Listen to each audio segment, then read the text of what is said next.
What is going on, everybody? We're back. One Piece 459. I think I was told to, and I saw on my kind of like what skippable list to skip 457 and 458. I didn't know because we saw the like 2-second preview at the end of 456, and it looked like it was going to be like a Luffy flashback as a kid, which I'm sure was going to be him interacting with Ace. I didn't know if that's what both those two episodes were going to be, but I was told by a couple people that it's literally just like a minute of those episodes and the rest of it is like actually recap flashback. So skipped it, is what it is. We are at 459. I don't know if this is the official start of the Marineford Arc or if it's a couple episodes from now or like this is it, we're full go into it. Curious to see how they handle the story. I don't know if we're going to be ping-ponging back and forth between like, oh, here's what Chopper's still up to, and then back to like Ace getting rescued. Oh, here's what Nami's up to. Back to like Luffy breaking in. I don't know what they plan to do with it. Excited for it though. Let's go ahead and see what we got. Let's see what we got.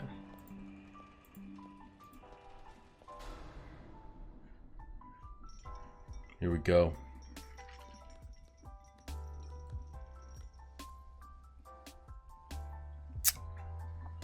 I think this is going to be the first time of like, it's a very, hold on, he's staring at those shoes pretty hard. Oh, here we go. Kid Ace, Kid Luffy. I feel like what's about to happen is a very like Naruto Shippuden all out war arc where like so many, we've got this village and that village and this person and this Kage and this reanimated like there's so many like lores of people that you hear and high up people and old people all like converging on one major story plot point.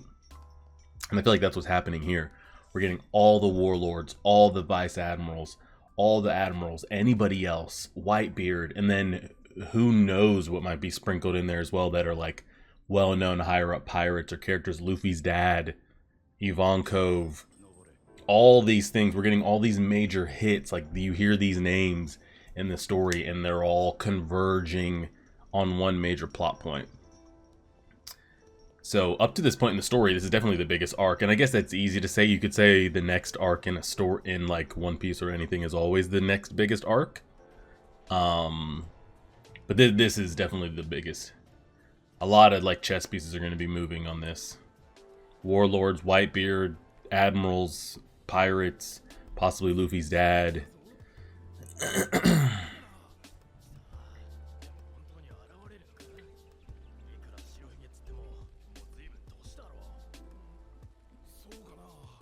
I mean, clearly it's not prime Whitebeard.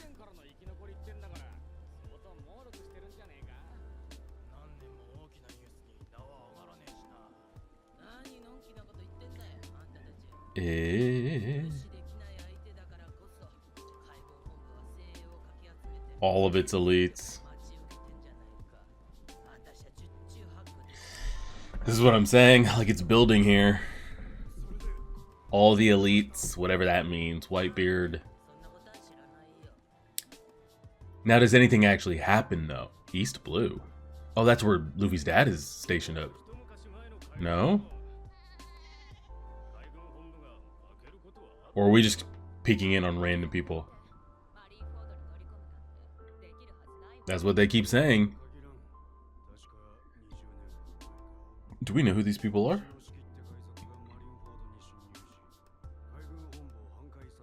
Isn't Shiki the same guy that escaped Impel Down? This man's out here running a riot. Who are these people? Are these revolutionary people? The tattoos look... I don't know who these people are, why we peered to them.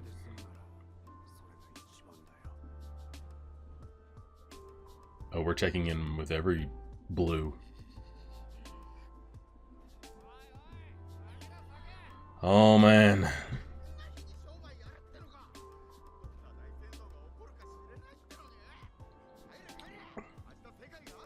The world's still here tomorrow.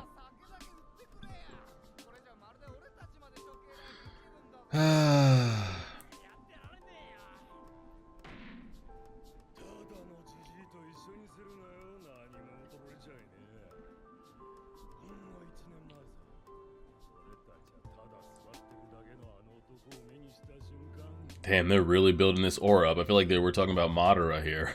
Like, just the name is like putting fear in people and shit. He's over here inciting an entire war. Like, some people know, some people don't.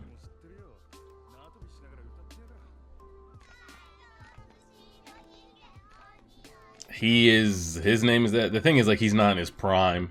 So, like, what does that mean? Like, is it that much of a difference? Because he's still gonna garner the same attention, and he can still call the same amount of troops. Like, he can still, like, pull the same weight. But the thing is, like, when he has to show out, and it comes down to, like, if he has to do anything physical, clearly he's not in his prime. If this was happening 20 years ago, do you think it would make that much of a difference with Whitebeard's actual power? I mean, anybody younger, yes. Same thing with Rayleigh. Like, if he was 20 years younger, do you think he takes Kizaru in that fight that we saw? Probably. Does he easily take him? I don't know. But it wouldn't hurt if Whitebeard was 20 years younger or in his prime as opposed to whatever he is now. They're televising this shit like it's the Hunger Games or something? What are we doing? People are still waiting. There hasn't even been sights of him. Is that a giant transponder snail? What the hell is that? The best of the best. We still don't even have we don't even have reported eyes on Whitebeard at the moment, do we?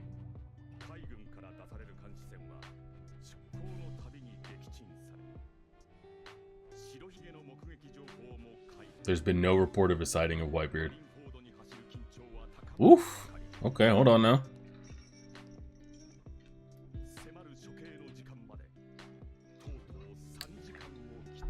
And Luffy's how far out? Actually, honestly, it doesn't matter how far Luffy's out. He's going to be there, by the way. Oh, Garp? What are we all emotional about? Was he what? I've been asking for some Garp emotion in this situation. We haven't seen him emotional at all. What's got him all riled up? I've been asking for some passion out of him. What do they want him to do it?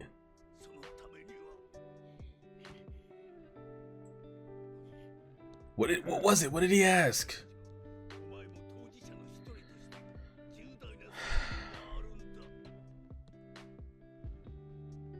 We've never seen him like this.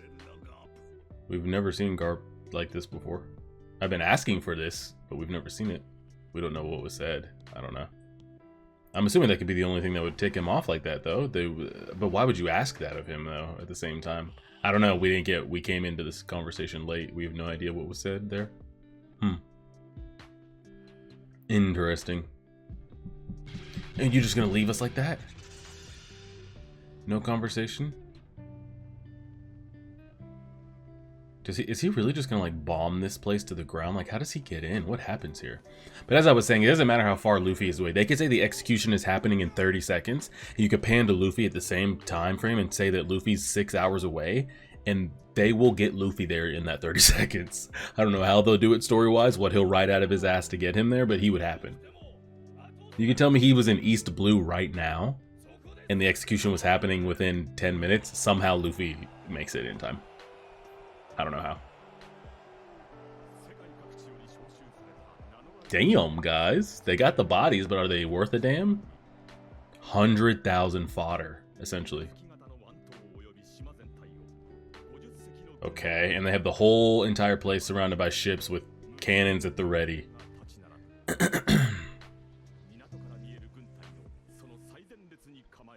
Giants. Oh, fuck.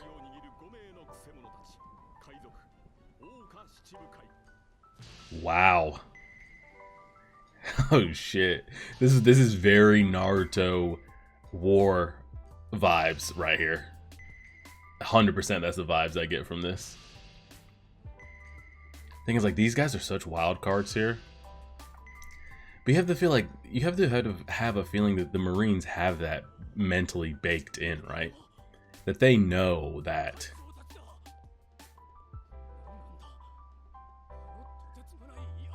the Marine higher-ups have to know that at any point.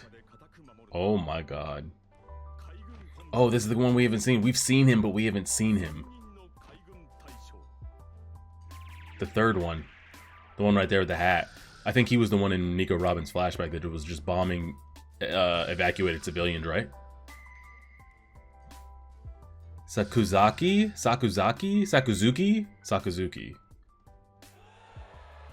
They're fucking doing this like this is some Royal Rumble intros right here. So they've got the entire place surrounded by, I don't know, 50 plus mounted cannon ships, 100,000 plus fodder, like lower level Marines, all 7 warlords. Well, I don't know the count of warlords right now because Blackbeard's not in attendance. Handful of random giants that I'm sure are just as strong as maybe some of the warlords or slightly below. All 3 admirals. And there might be some other people there that we don't know.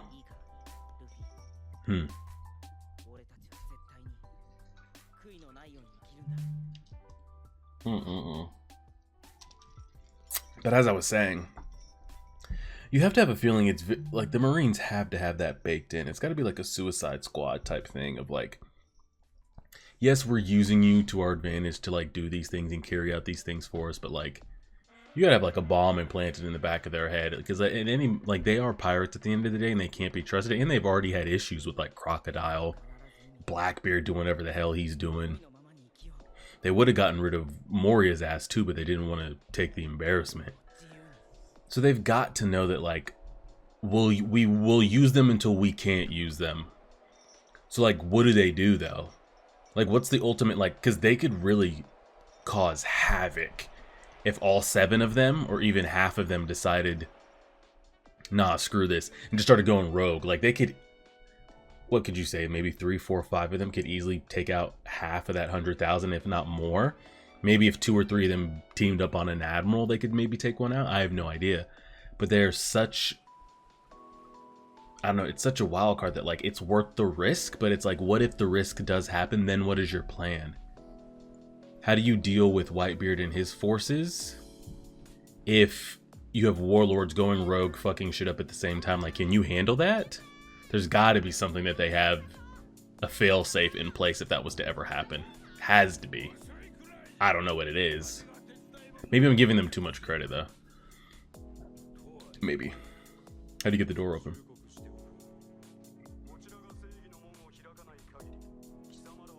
How do we get the gate open? I'm surprised they weren't fired on already.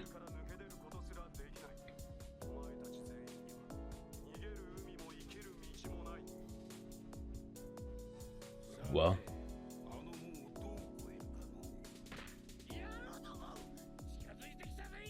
He's got a plan?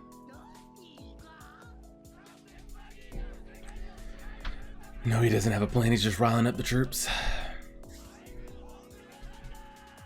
Well.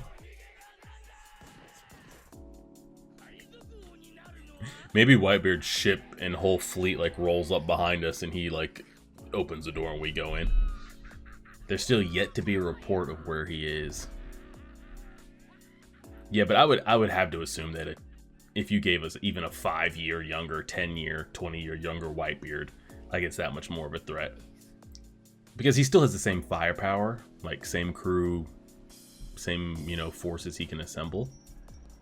But maybe he's like a 92% level threat right now, given his age. But everything else is still the same. Say he still has the same firepower, same crew, XYZ, but his current age, all that wrapped into one, like, okay, what threat level do we give that? Let's say we give it like a 7 or an 8.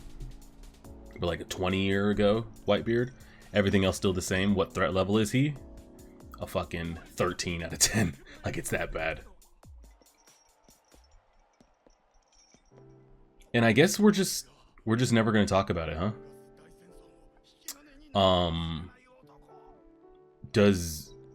So Magellan and Blackbeard and Shiru just aren't he's there and they got to get out. So is that just like never going to be a thing that we see or hear about? Like how does, because Magellan would never just let them walk out, but we know they're not going to stay in there forever. So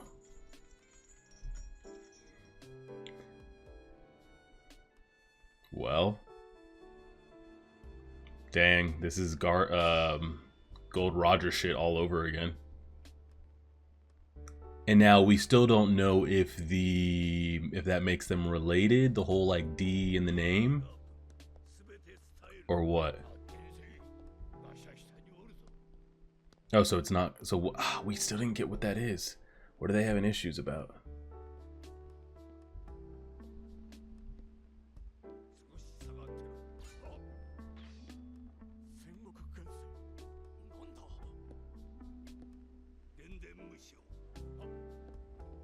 Oh, brother. Whoa, is he that big?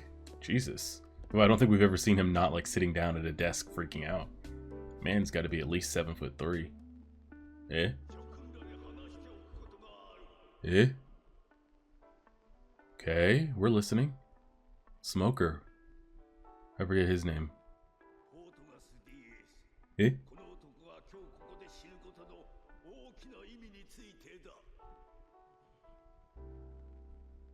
Garp is like...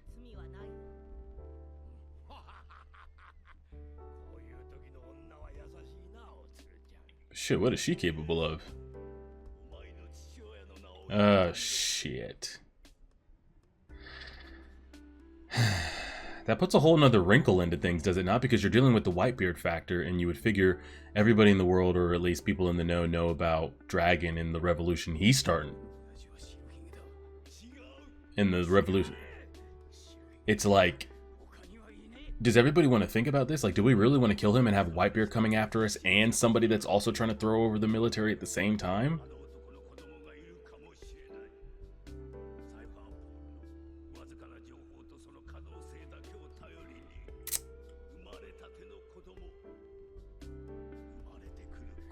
That seems like a lot. Actually, I never thought about that until now.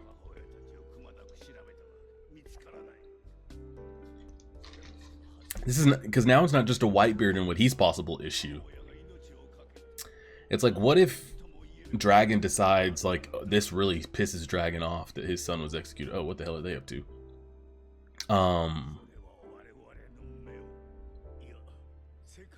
Do you want to fight? What if he mobilizes the entire revolutionary army because of this?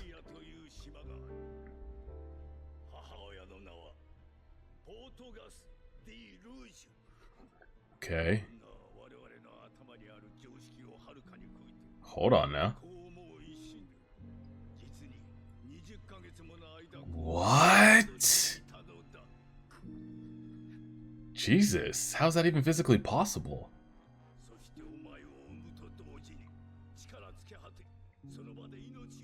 What? How did she even do that?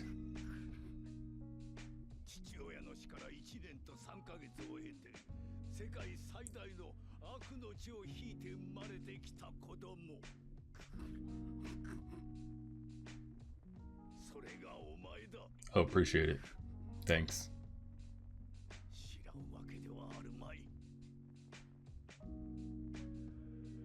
What is this music soundtrack they're hitting us with? We're getting a lot this episode. Holy shit.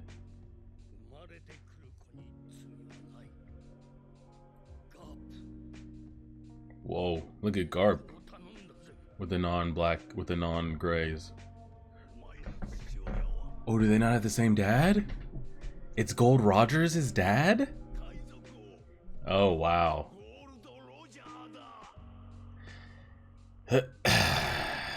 So they have two different dads, that's what you're telling me? Luffy and Ace, same mom, different dads, so were they half brothers? Dang, I was actually hoping it was going to be Dragon, actually. I wanted it to be Dragon just because of what we were talking about, of like, what if the whole revolutionary, like, he mobilizes that too, and it's like, do the Marines really want to deal with this? We've got Whitebeard because we took out one of his crewmates, and we've got the whole revolutionary army mobilizing on us as well. Like, guys, we really should just keep him captive. We don't have to kill him. We don't want that smoke on both fronts. We're already mobilizing all this just for Whitebeard. But not.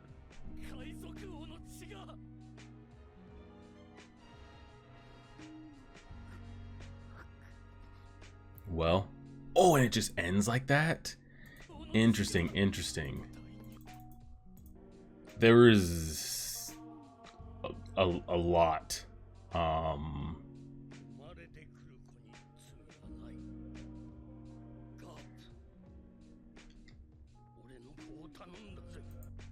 We got a lot of, I don't even know where to begin or what to really talk about.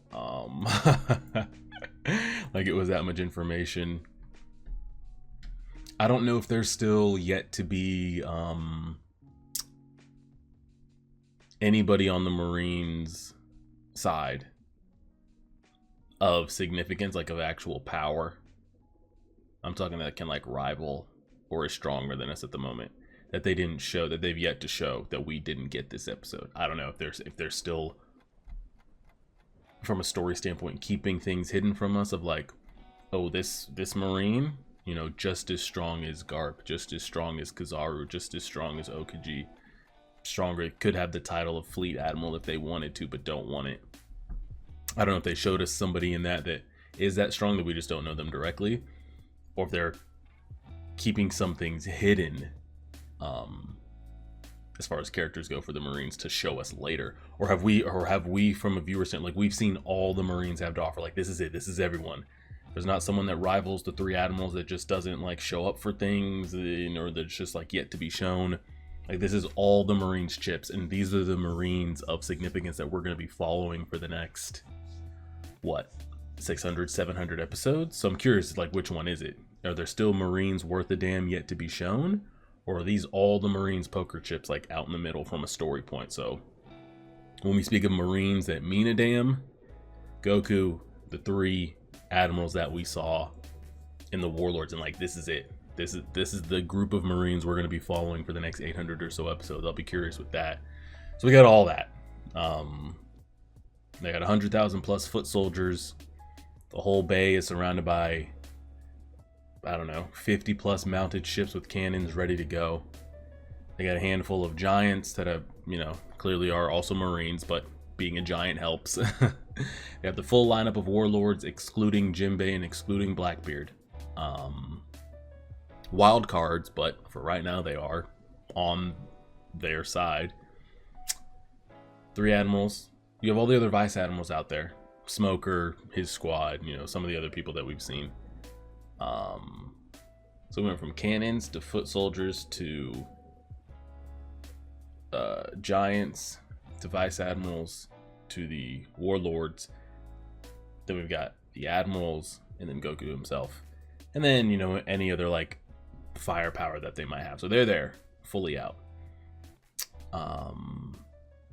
And then we get the, I guess, revelation here at the end that, so they're half brothers. Well, I mean, they're still brothers. But he is Roger's son. And I might have to go back and watch that, because I don't know how she held that. What? How is that even physically possible that she was able to do that? And she was just trying to do that because I'm assuming they were going around hunting down anything that was related to Roger. What were they, just executing kids on sight? Or were we like pulling some like Game of Thrones Targaryen shit? Like if you even have possible any of the bloodline in you, we're just kind of killing you on sight. 2-month-old baby, 2-year-old, 20-year-old, like you're just taken out. Like, is that what they were doing? I don't know if I was reading that correctly there. So what, did she just physically try to do that? Like she physically held Ace in as long as she could, and as soon as he was born she just died, because clearly whatever she, I don't know what life force, again, it's the story of One Piece, who knows what's possible. Maybe that turns out to be something hockey related, I don't know, or it's just a one-off random thing. But I'm assuming she did that when it was safe enough to a point where, like, okay, clearly nobody else could be Roger's kid, timelines don't add up. I'm assuming that's what she was going for. But wait, but that can't be, because how are they brothers then? I was over here saying they're half brothers, but if Roger is Ace's dad, Dragon is Luffy's dad, and the mother died after giving birth to Ace, how does that make Luffy and Ace any related at all? Huh? I don't know. Now I'm confused on how they're related. Unless I'm missing some flashback information or I read that incorrectly. He said she died. I'm not sure about that. I mean, that whole thing is interesting, and I'm assuming that's the information that us as a viewer didn't get when they peeked into the scene with Garp being emotional there. Why did he not want that that information being told? Like, what does it change, I guess? And then what does it change going forward, you know? So we'll see what all that information has to do with everything. It was pretty cool to see kind of the introduction of everybody getting their name, but like I said, it's very Naruto war arc of like, oh, that's so and so we hear, but there's that Kage and this Kage and that village and that second in command and this. That's what I feel like here.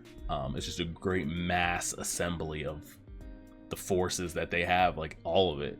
But what the specifics is on this, because I don't even know, because from a blood standpoint, if that is true, and I read that correctly, that Roger is Ace's father and his mother died after she held him in for 20 plus months, there'd be no direct blood relation between